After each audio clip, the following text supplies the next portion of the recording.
Hello दोस्तों, आप सभी का स्वागत है भाग्यवती यूट्यूब चैनल में। तो दोस्तों, आज पढ़ेंगे कक्षा 12वीं विषय अर्थशास्त्र, अध्याय 4 है। तो दोस्तों, आज का प्रश्न है अति लघुत्तरीय प्रश्न है। प्रश्न नंबर 1 है, कूर्नो द्वारा दी गई बाजार की परिभाषा लिखिए। प्रोफेसर कूर्नो के द्वारा जो परिभाषा दी गई है उसको लिखना, अथवा बाजार अर्थशास्त्र में बाजार से क्या आशय लिया जाता है, यानी कि अर्थशास्त्र में जो है बाजार का क्या आशय लिया जाता है, क्या आशय समझा जाता है। प्रोफेसर कूर्नो के अनुसार अर्थशास्त्र में बाजार शब्द का अर्थ किसी एक ऐसे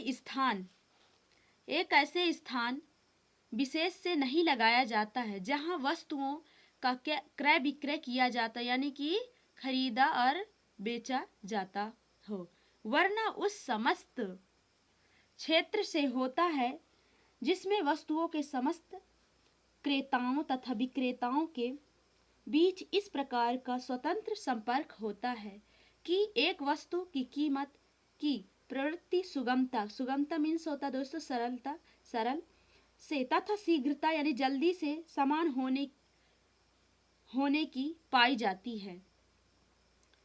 दूसरा प्रश्न है, राष्ट्रीय बाजार किसे कहते हैं। तो दोस्तों, आज का हमारा प्रश्न बहुत ही महत्वपूर्ण होने वाला है, शुरू से लेकर लास्ट तक देखें, है ना। तो इसके बाद हम आते हैं, राष्ट्रीय बाजार किसे कहते हैं। जब किसी वस्तु के क्रेता तथा विक्रेता संपूर्ण राष्ट्र में फैले होते हैं, यानी संपूर्ण राष्ट्र में पूरे देश में फैले होते हैं और उनकी मांग पूरे देश में की जाती है। जो क्रेता और विक्रेता क्या है, पूरे राष्ट्र में फैले होते हैं और उनकी मांग, वस्तु की मांग पूरे देश में की जाती है, तब उस वस्तु के बाजार को राष्ट्रीय बाजार कहेंगे। तब ऐसी वस्तु के बाजार को क्या कहेंगे, राष्ट्रीय बाजार कहेंगे। जैसे धोतियां, साड़ियां तथा चूड़ियों की मांग संपूर्ण राष्ट्र में की जाती है। दोस्तों, जो धोती होता है और जो साड़ी होता है, चूड़ियां, यानी कि पूरे देश में इसकी मांग की जाती है, यानी हर जगह, इसलिए इसका बाजार राष्ट्रीय है। यानी कि दोस्तों, यहाँ पे एक क्वेश्चन आपसे बन सकता है ऑब्जेक्टिव के रूप में कि धोतियां, साड़ियां तथा चूड़ियां ये कौन से बाजार के अंतर्गत आते हैं। तो ये राष्ट्रीय बाजार के अंतर्गत आएंगे। तीसरा प्रश्न है, अति अल्पकालीन बाजार से क्या आशय है। जब किसी वस्तु की पूर्ति उसके उपलब्ध स्टॉक तक ही सीमित होती है, यानी कि जब किसी वस्तु की पूर्ति उसके उपलब्ध, यानी कि जहां स्टॉक मार्केट होता है वहां तक सीमित होती है, तो उसे अति अल्पकालीन बाजार या दैनिक बाजार कहते हैं। इसमें समय इतना कम होता है कि वस्तु की पूर्ति को घटाया बढ़ाया नहीं जा सकता, यानी कि जो अल्पकालीन बाजार पूर्ति है इसका जो समय होता है इतना कम होता है कि वस्तु को घटाया बढ़ाया नहीं जा सकता। उदाहरण के लिए दूध, दही, मछली, मांस आदि का बाजार, यानी कि अति अल्पकालीन बाजार के उदाहरण क्या हैं, दूध, दही, मछली, मांस, ये अति अल्पकालीन बाजार के अंतर्गत आते हैं। फिर चौथा प्रश्न है, पूर्ण प्रतियोगिता से क्या आशय है। दोस्तों, ये प्रश्न 2020 के एग्जाम में आया हुआ प्रश्न है।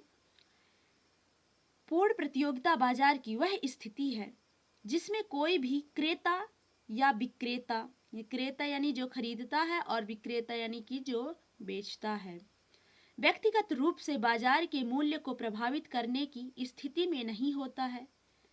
व्यक्तिगत मूल्य यानी कि वह स्वयं, है ना, तो वह क्या होता है, व्यक्तिगत रूप से बाजार के मूल्य को प्रभावित करने की स्थिति में नहीं होता है, यानी कि वो स्वयं जो बाजार का मूल्य होता है उसको प्रभावित नहीं कर पाता।